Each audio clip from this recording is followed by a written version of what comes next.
Hello guys. Hello guys sa inyong lahat.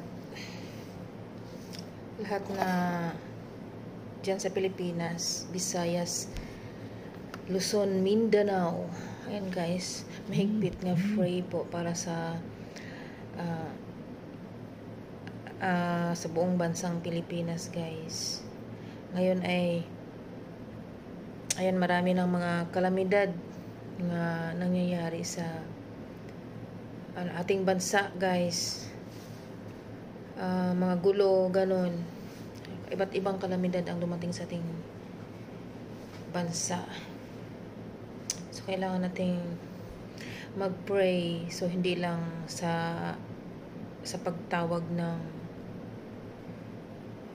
pangalan ng Panginoon, kundi isa sa puso din natin ang ating pagpapanalangin guys. Taos puso magpapalangin para sa ating kaligtasan, at saka sa ating buong bansa. Hindi lang kaligtasan sa ating pangkakatawan, kundi para sa ating kaluluwa guys. Kasi syempre ang ating kaluluwa ay may dalawang buhay nga hinaharap. So, buhay dito sa lupa, tapos buhay sa kabilang buhay. Ayan.